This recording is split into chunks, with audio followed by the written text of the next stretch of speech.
Buen día, doctor Vladimir. Mi nombre es Odalis Esperanza García Tubac. Mi número de carnet es 2018-02150 y pertenezco a la sección H. Voy a dar inicio a mi exposición con el tema ineficacia del contrato. La ineficacia del contrato se da cuando un contrato no produce los efectos que le son típicos y se clasifica en invalidez e ineficacia en sentido estricto.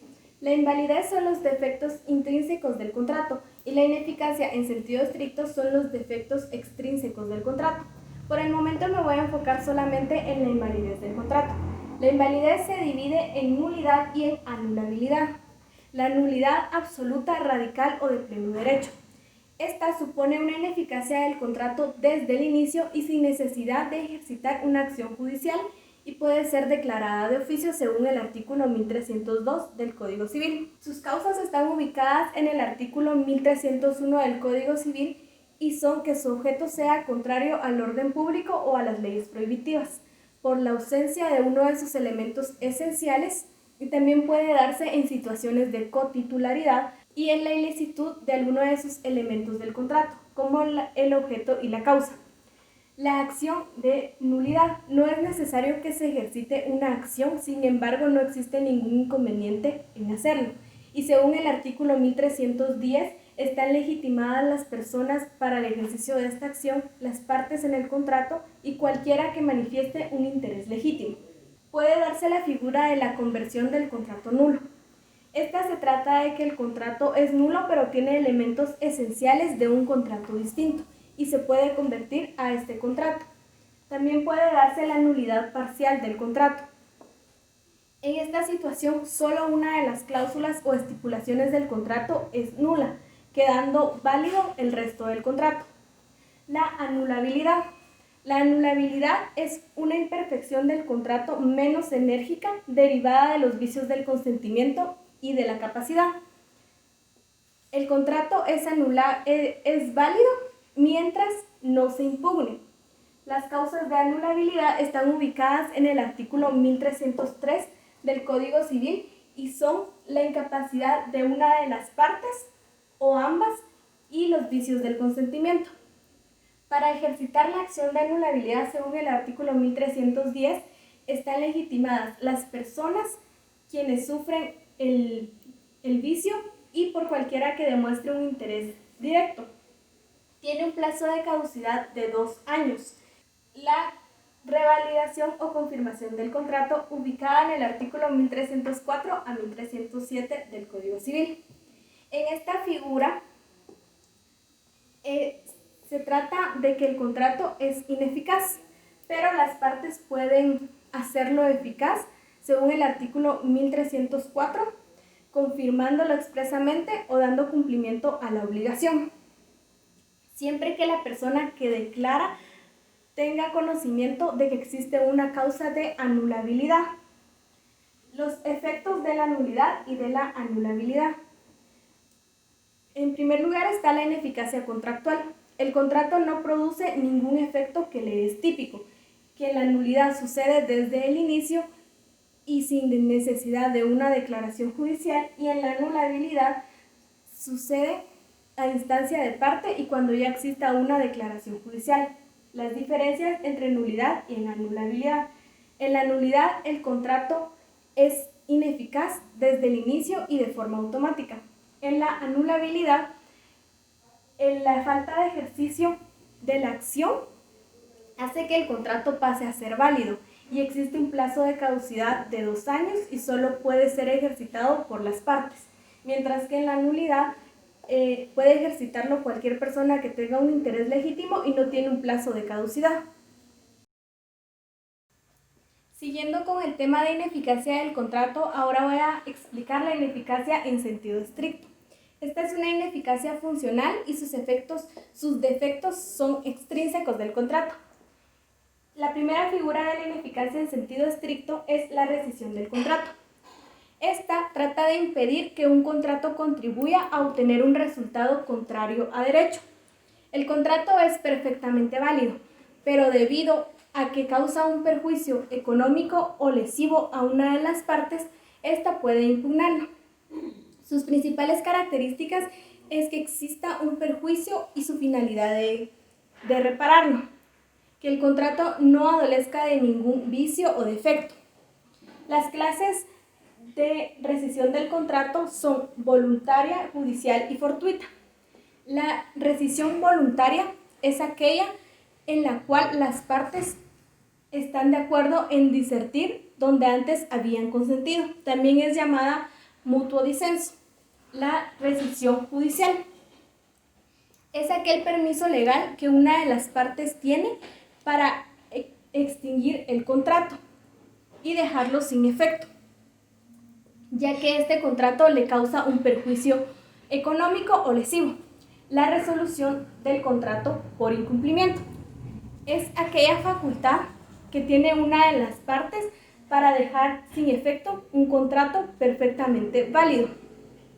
Y la razón por la que lo quiere dejar sin efecto es porque la otra parte ha incumplido con lo que le incumbe o lo ha hecho de forma parcial. Sus principales características es que es un instrumento exclusivo de las relaciones obligatorias sinalagmáticas y es un medio de protección y defensa a una de las partes. Sus requisitos para poder ejercitar la facultad resolutoria es que el reclamante haya cumplido con la obligación o acredite que va a cumplir y que la otra parte no haya cumplido.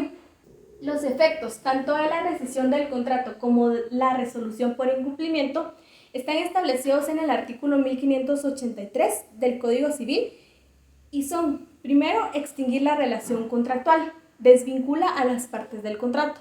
Segundo, produce una eficacia restitutoria, es decir, que cada una de las partes deben restituirse recíprocamente lo que hayan recibido. La siguiente figura es la revocación.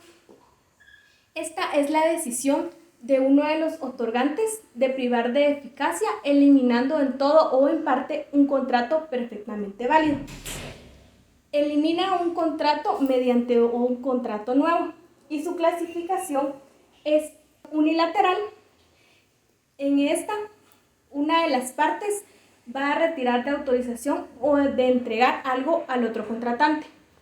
La revocación judicial, también llamada revocación por fraude de acreedores y acción pauliana, ubicada en los artículos 1290 a 1300 del Código Civil. Es la acción que uno de los acreedores ejerce en defensa de sus intereses patrimoniales. En esta intervienen tres sujetos: el deudor, que es el que realiza los actos fraudulentos; el acreedor, que es el perjudicado; y el tercero, que adquiere los bienes del derecho. La acción la va a dirigir el acreedor en contra del deudor y el tercero, para dejar sin efecto un contrato que sería válido si no dejara insolvente al deudor para cumplir con sus obligaciones. Los requisitos que debe de tener el acreedor para poder ejercitar esta acción es que el acto impugnado le cause un perjuicio y que haya sido hecho en fraude de sus intereses. Los efectos que produce la acción pauliana, según el artículo 1296, es que los bienes deben de ser devueltos. Y si esto fuera imposible, el acreedor tiene derecho a que se le paguen los daños y perjuicios. Esta acción caduca en el plazo de 1 año contado a partir de la celebración del contrato.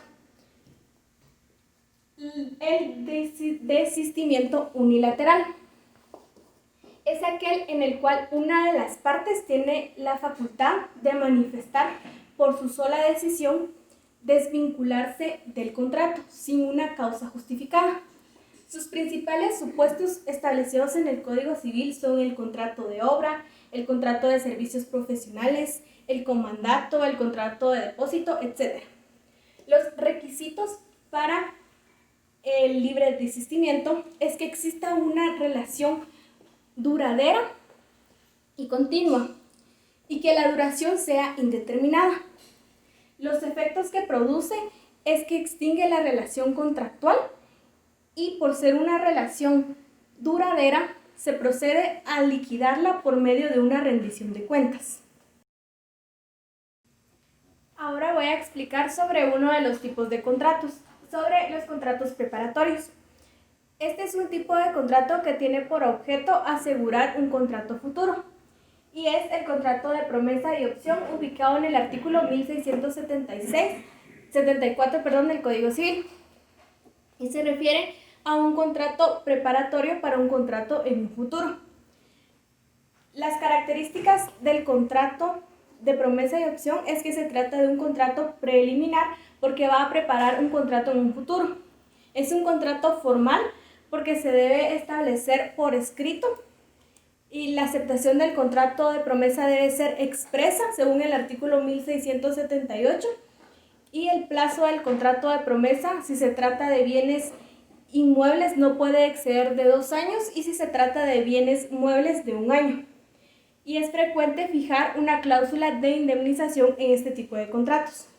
Las modalidades del contrato de promesa, según el artículo 1575, es el contrato bilateral y unilateral. El bilateral, según el artículo 1587 y 1679 del Código Civil, los contratantes se obligan recíprocamente a la celebración del contrato y cualquiera de ellos puede pedir el cumplimiento del contrato.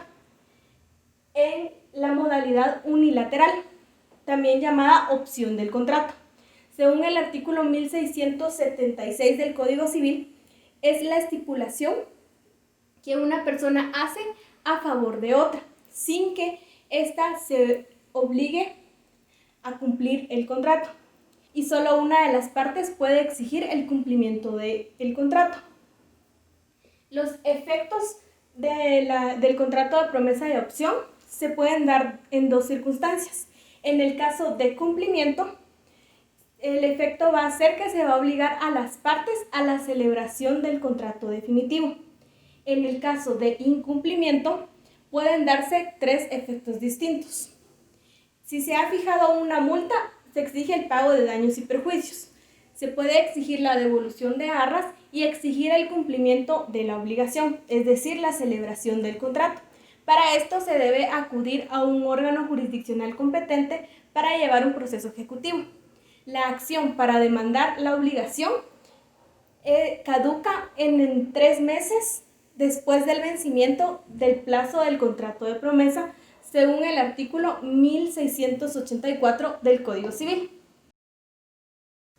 Ahora voy a explicar otro tipo de contrato que son los contratos traslativos de dominio.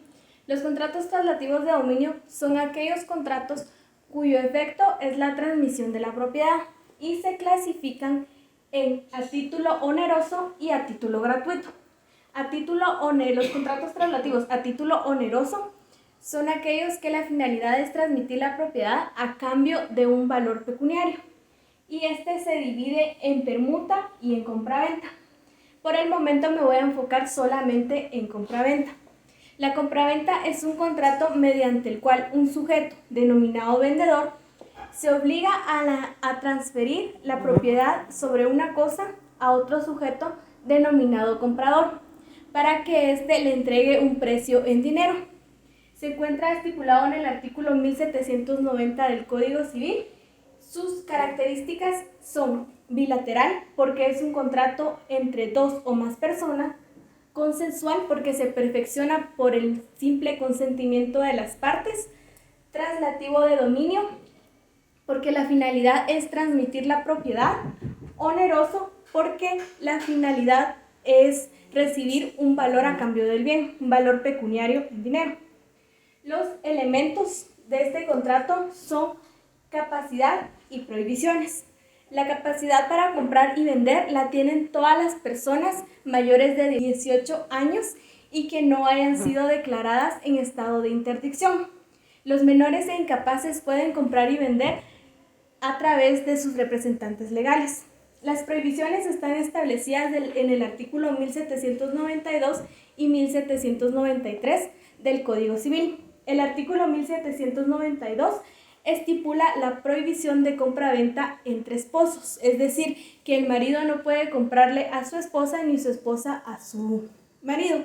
Las siguientes prohibiciones están establecidas en el artículo 1793 y este estipula que no pueden comprar ni por sí ni por interpósita persona los bienes que tienen a su cargo, los auxiliares de bienes, los auxiliares judiciales, los jueces, los notarios, los albaceas y los mandatarios.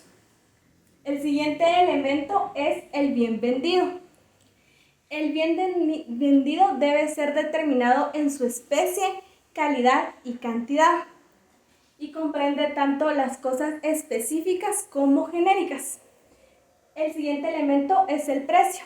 Las partes pueden acordar que un tercero estipule el precio, y si éste no puede hacerlo o no quiere hacerlo, el contrato queda sin efecto, según el artículo 1796 del Código Civil. Los efectos traslativos de la propiedad. En esta parte se pueden dar diversas circunstancias y dependiendo de las circunstancias se va a dar un efecto distinto. El efecto principal es la transmisión de la propiedad, porque ese es el fin de este contrato.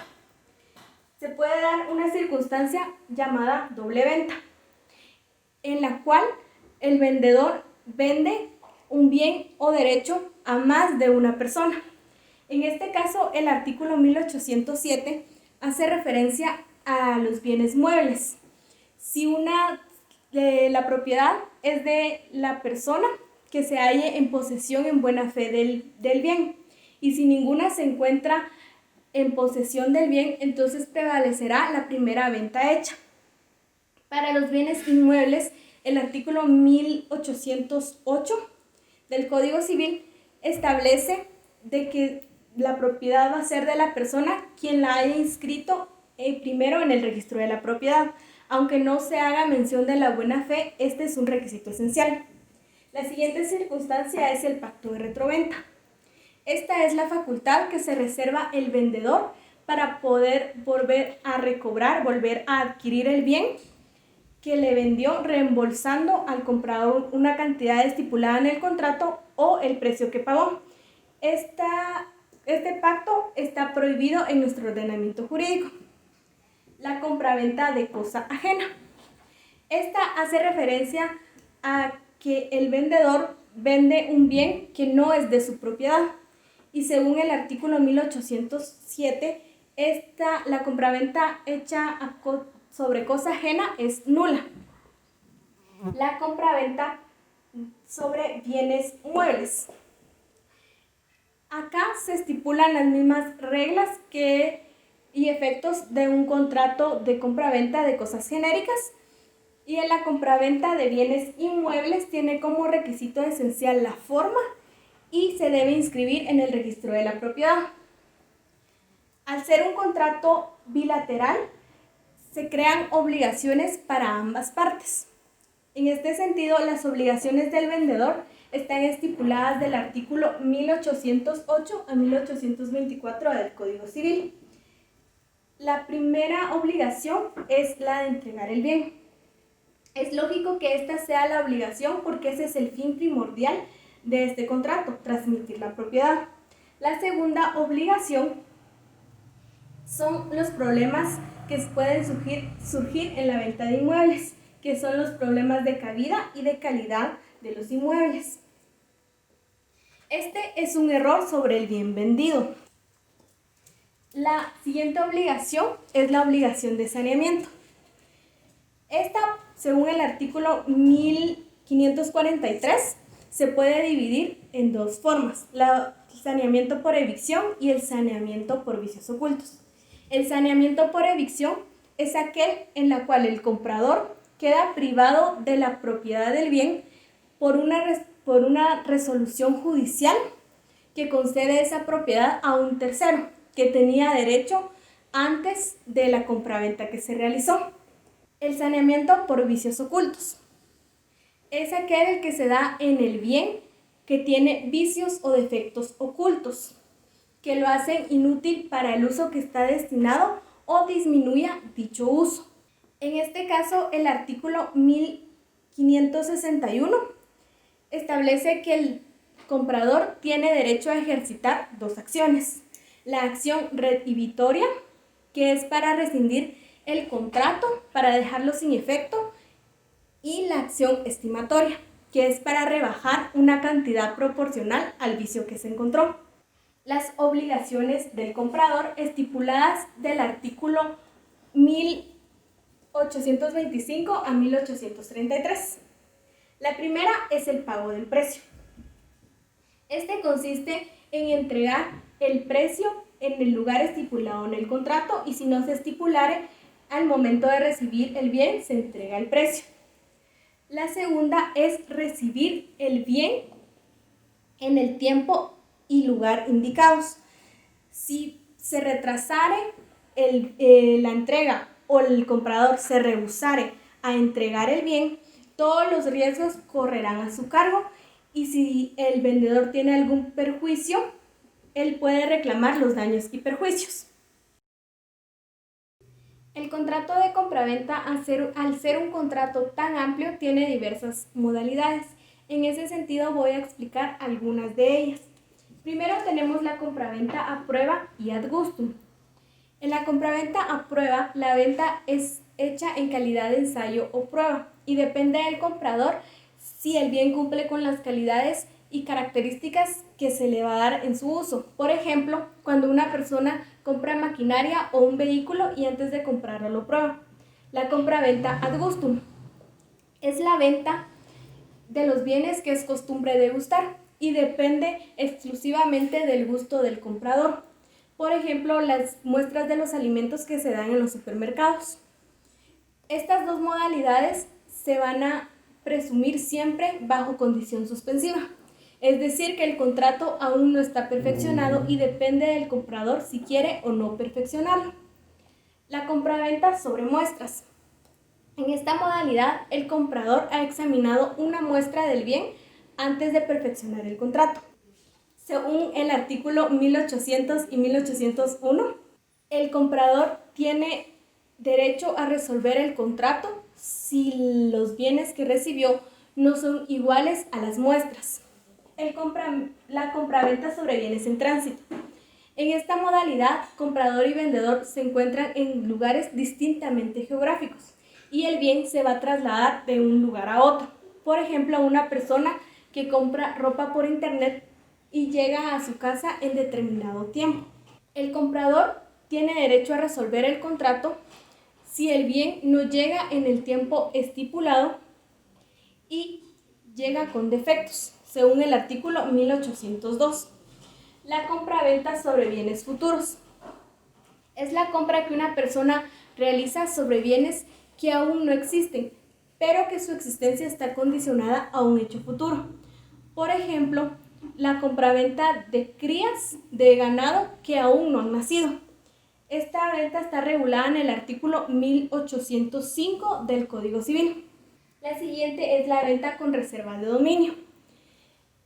Esta es la llamada venta por abonos y consiste en que el vendedor entrega la cosa al comprador para que éste la use normalmente, pero se reserva el título de propiedad hasta que el pago sea cancelado totalmente.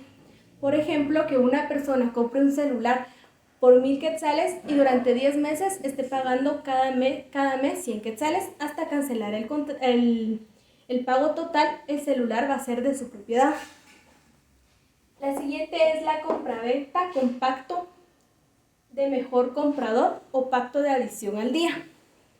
En esta modalidad está regulada en el artículo 1847 a 1850 del Código Civil y consiste en el contrato en que el vendedor se reserva la facultad de rescindir el contrato cuando en un tiempo estipulado aparezca quien pague más por ese bien.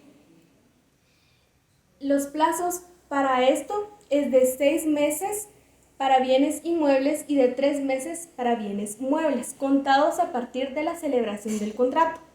Por ejemplo, que una persona compra una casa por 50,000 quetzales y en el contrato se estipula que si 6 meses contados a partir de que se firmó el contrato, aparece una tercera persona que va a pagar más por esa casa, el vendedor puede dejar sin efecto el contrato con este comprador y realizar un contrato con la tercera persona. La compraventa internacional de mercaderías. Esta es la que se realiza en la compra de mercaderías en países distintos y se rige por la Convención de Viena, que es una convención en la cual estipula una protección al contrato de compraventa siempre en mercaderías internacionales y que no sean para uso personal o familiar. Guatemala lamentablemente no forma parte de esta convención. Hay que tener muy en claro las diferencias que existen entre la compraventa civil y la compraventa mercantil. En la compraventa civil, la gran diferencia es que se rige por el Código Civil y la compraventa mercantil por el Código de Comercio. En la compraventa civil no se persigue un fin lucroso más allá del precio. Por el contrario, en la compraventa mercantil sí se persigue un lucro, que es que las personas adquieren un bien para después revenderlo y así obtener ganancias. Siguiendo con el tema de los contratos traslativos de dominio a título oneroso, como lo mencioné anteriormente, se clasificaban en compraventa y permuta. Anteriormente expliqué todo lo relacionado a la compraventa. Ahora voy a explicar todo lo relacionado a la permuta. La permuta es un contrato por el cual uno de los contratantes transmite la propiedad de una cosa a cambio de la propiedad de otra cosa. Cada permutante es comprador de la cosa que recibe y vendedor de la cosa que da. La finalidad es transmitir la propiedad en un intercambio de bienes sin que intervenga el dinero o sin que intervenga principalmente. En este sentido, existen dos tipos o clases de permuta. La permuta simple, que es aquella en la cual solo se transfiere la propiedad de una cosa a cambio de otra. Por ejemplo, que una persona intercambie una computadora de 2,000 quetzales por un celular que equivale los 2,000 quetzales. No hay intervención de dinero. Y la permuta con sobreprecio, que es aquella en donde uno de los acreedores, aparte de entregar el bien, entrega determinada cantidad de dinero.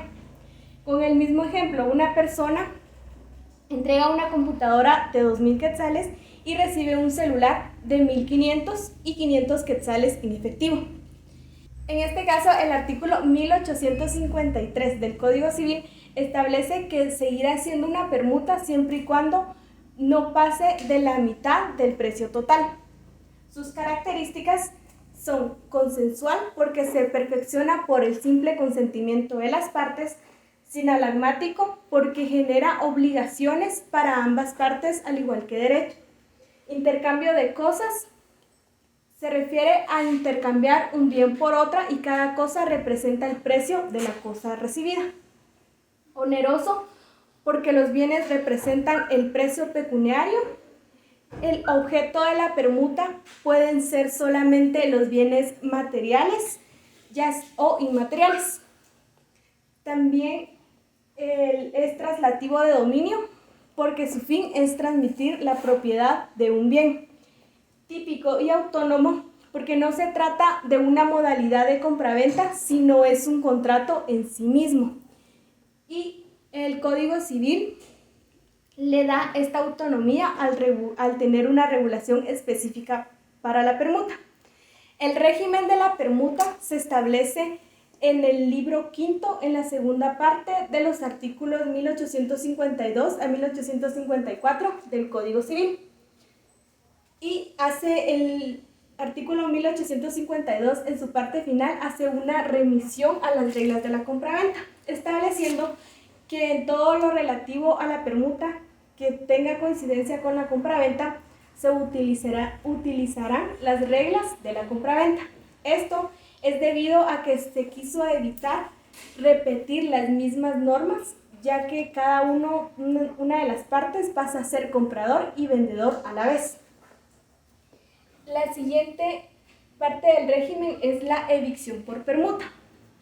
En este sentido, el artículo 1854 faculta a una de las partes que sufre la evicción para que elija una de las dos acciones que puede ejercer, que es la resolución del contrato, es dejarlo sin efecto con la restitución de las cosas que se intercambiaron, o el pago del valor de la cosa que hubiese dado a cambio. En ambos casos, si la compraventa el contrato se efectuó de mala fe, puede pedirse la indemnización de daños y perjuicios. Hasta este tema llega mi exposición. Gracias por su atención y espero que haya sido de su agrado.